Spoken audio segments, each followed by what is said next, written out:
Welcome back to the deep dive. Today we are opening up a file on a sector that's, well, it's incredibly traditional, complex, and famously capital intensive: oil and gas. That's right, a huge established industry. Exactly.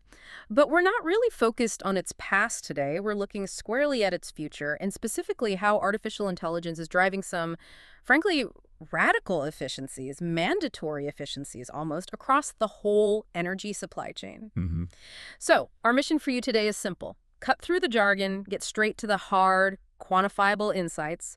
We want you to walk away with the crucial cost savings, the environmental gains AI is delivering right now. Yeah, the real numbers. Because you need these specifics, these numbers, to really get a handle on the new competitive landscape in this absolutely foundational industry. And what's really fascinating here, I think, is that we're not just talking about minor tweaks, little adjustments. AI is acting like a genuine accelerator here. It's a shortcut, almost, to pretty significant structural change. We're seeing a major overhaul in effectiveness, both upstream, that's the challenging world of exploration and production. Getting it out of the ground. Exactly. And downstream, which is that hyper-complex refining and distribution environment, AI is finally making headway optimizing processes that, well, human teams using older methods have struggled with for decades. That's a great point. And it means AI isn't some futuristic luxury tech anymore, is it? It's becoming a necessary component if you want a competitive edge. Absolutely necessary. It's the engine driving down those operating costs, and maybe even more critically, it's giving companies a powerful, measurable way to actually try and meet their net zero goals. Which are becoming increasingly important. Definitely. Okay, so let's unpack this. Let's start with that first core area right at the beginning of the chain. Yeah. Upstream operations. That demanding, high-stakes world of finding and producing the resource. When you look at the source materials, where is AI making the biggest, most measurable difference in that really tough early phase? So upstream, the primary impact seems to be twofold. It's about preventing costly failures and maximizing efficient yield. Okay. AI is fundamentally shifting maintenance. It's moving away from being reactive or just scheduled to being precisely predictive. It can anticipate equipment failures, think a catastrophic blowout preventer issue, or maybe a key pump seizing. Things you really don't want failing. Exactly. Long before any conventional system would flag a risk. And at the same time, it's optimizing the actual extraction processes, making complex drilling and recovery much more precise. More efficient, right. Now, here's the real nugget you need to take away from this part. By applying these AI techniques, the sources show AI can cut overall energy consumption in just those upstream operations by, well, up to 15%. Whoa, hang on. Up to 15%? 15%. In upstream, I mean, this is an area known for massive capital spending, often tight margins. Companies have been fighting to squeeze out maybe 1 or 2% for years. Isn't 15% maybe a bit optimistic? What's the catch? It's a fair question. It sounds huge, I get it, Yeah. but the 15% isn't coming from, changing the physics of drilling. Right. It's coming from eliminating systemic waste. Think about what that 15% energy reduction actually replaces. Okay. It replaces expensive manual inspections. It replaces swapping out components just because the calendar says so, even if they're fine. And crucially, it replaces the huge losses from emergency shutdowns. Ah, okay. The downtime. Precisely. In the past, if a big motor had an issue brewing, you basically had two choices. Wait for it to fail spectacularly, costing you days of lost production, massive repair bills. Or you replace it early, based on a conservative schedule, which means you're often throwing away perfectly good, expensive equipment. Got it. Wasted resources either way. Exactly. But AI, particularly powered by things like neural networks, can monitor subtle vibration signatures, thermal profiles, all in real time. It can predict the likely hour of failure with, frankly, stunning accuracy sometimes. And that shift from reactive or just scheduled to truly predictive and proactive maintenance, that's where a huge chunk of that 15% efficiency gain comes from. It stabilizes production, minimizes non-productive time, and therefore cuts the energy wasted getting the resource out. Okay, that makes more sense. Stabilization is key there, but then once that crude oil leaves the ground, it heads to the processing plant, right? And the challenges change completely. You really do. So how did these AI models tackle what's often the big bottleneck, the refinery? Let's transition. Let's talk about the second half. Downstream operations, refining, distribution. Right. Downstream, especially refining, is basically one giant continuous optimization puzzle. Hey, sounds fun. Oh yeah. Refineries are incredibly complex webs of interconnected units. You've got Pressure, temperature, catalyst flows, product streams, hundreds of variables, all needing constant balancing. Human operators do an amazing job, truly, But there are limits. but they just can't process the sheer volume and velocity of data coming off all those sensors, not fast enough to truly optimize everything simultaneously. Okay, so that's where the machines come in. Exactly. This is where machine learning models really shine. They get deployed to optimize pretty much every process within the refinery all at once. They're constantly looking for the most energy-efficient pathway to turn that crude input into valuable output, factoring in real-time commodity prices, energy costs, all while staying within safety limits. And the result, do we have numbers for downstream too? We do. And the sources confirm the metrics here are also pretty transformative. AI models are cutting energy use specifically in these downstream refinery operations by really significant 10 to 12%. 10 to 12%, okay.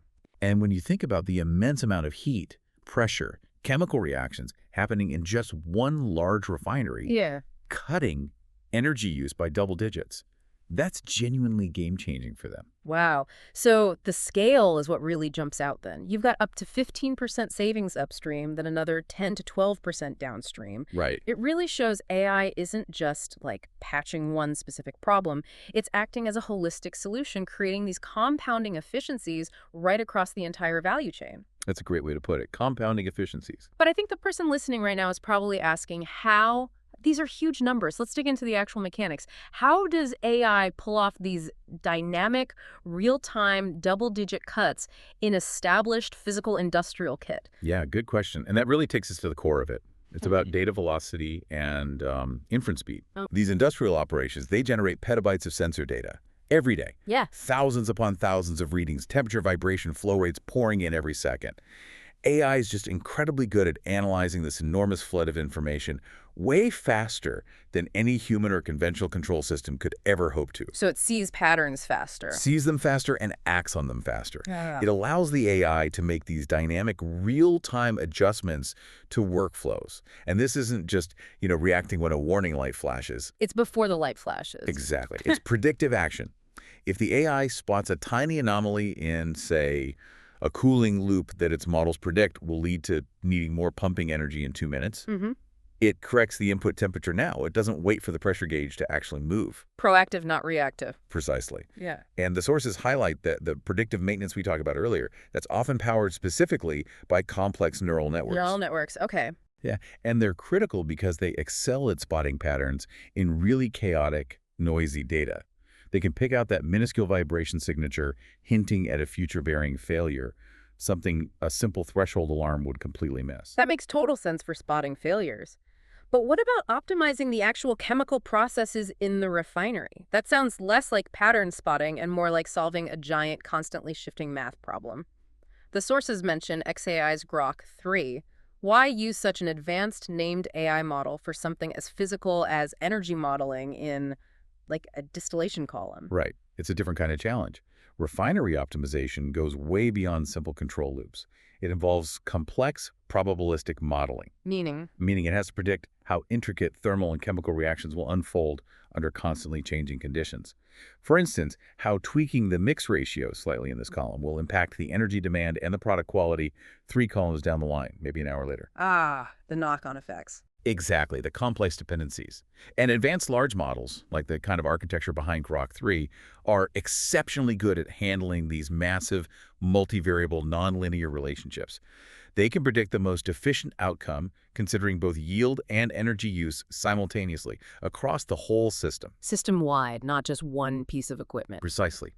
They optimize for total system efficiency, not just asset-by-asset performance. No. And that ability to model and predict those complex nonlinear interactions across the entire refinery. That's why they achieve that 10–12% energy reduction that older, more localized control systems just can't match. So it's fascinating. We're seeing these cutting-edge AI architectures, models maybe originally built for language or big data analysis, now being applied to manage the sort of legacy infrastructure of heavy industry. Yeah, it's a powerful combination. That mix of advanced computation and hard physical science, that really feels like where the future of operational efficiency is being written. I think so. Okay, let's pivot then. Let's talk about the so what factor. We've got the technical efficiency nailed down. But what does this actually mean for the industry's bottom line financially and environmentally? Let's start with the money. right? The financial side is, well, it's staggering. There was a significant 2025 study mentioned in the source materials that aggregated all these potential efficiency gains, that 15% upstream, the 12% downstream, avoiding downtime, et cetera. And the headline? The headline prediction was massive. AI could potentially save the global oil and gas industry, a projected $20 billion annually. Just an energy cost. $20 billion. Annually. Yeah. This isn't small change. Clearly not. Where does that come from? It's the cumulative effect of optimizing every pump, motor, heater, process globally. It comes from less fuel burned in operations, lower electricity bills, and also increased profit from getting higher yields and having fewer costly unplanned shutdowns. Yeah. That financial carrot alone is pretty much forcing adoption. $20 billion a year. Wow. Okay, that's a powerful incentive, regardless of anything else. But let's shift gears because the environmental angle is huge, too. Absolutely. For companies really pushing for those net zero targets, which are getting tougher, how does AI translate these big energy savings into a real, measurable win for sustainability? Well, it's actually a very direct link. Every single unit of energy that AI helps the industry avoid using, whether that's natural gas powering a compressor or electricity running a pump, directly means less fuel burned somewhere, less power generated, And therefore, and therefore a measurable drop in the company's carbon footprint. A straight correlation. do the sources quantify that? They do. The material provides a pretty clear metric for this environmental benefit. These AI-driven strategies are shown to reduce overall operational emissions by 8% to 10%. 8 to 10%. Okay, that's significant. It really is. Now, obviously, this doesn't replace the long-term need for shifting to renewables and fundamentally changing energy sources. But an 8 to 10% cut in operational emissions, achievable now with existing infrastructure, that's a massive, immediate step forward. It's a way to make progress quickly. Exactly. It gives companies a substantial, immediate pathway to hit their short to mid-term sustainability targets using the assets they already have. It acts as a crucial accelerant on that path to net zero, letting them show real progress without necessarily waiting years for giant capital projects to finish. So you really get that two-pronged benefit then, don't you? You get potentially drastically lower operating costs, chasing that share of the $20 billion annual saving, and you get a measurable near double-digit cut in carbon emissions, which helps meet those vital environmental commitments. It genuinely looks like a win-win, driven entirely by these advanced machine learning models making smarter, faster decisions about physical processes. Okay, let's try and wrap this up. Sure. So just to synthesize the key takeaways for everyone listening. AI is delivering substantial, often double-digit energy savings across the board. We're seeing up to 15% efficiency gains upstream in production and up to 12% savings downstream in refining. Big numbers. Huge numbers. And this operational excellence translates directly into potentially $20 billion in annual industry-wide cost savings, while also providing a significant proven way to cut operational emissions by 8 to 10%, helping companies move towards their net zero goals. Thank you. That's a great summary. And thank you for taking this deep dive with us today. This specific knowledge, really understanding the quantifiable impact of tools like neural networks, advanced models like Grok 3, managing industrial physics, this is exactly the insight that leading energy companies are using right now to stay ahead. It's becoming table stakes. It really is. But let me leave you, our listener, with a final challenging thought to chew on. We've heard AI optimization is delivering up to 15% energy savings. We know it's now a critical factor in hitting net zero targets efficiently. So, what happens to the competitive landscape, and maybe even what happens to those sustainability deadlines if a major global energy company doesn't adopt these AI solutions broadly in the next few years?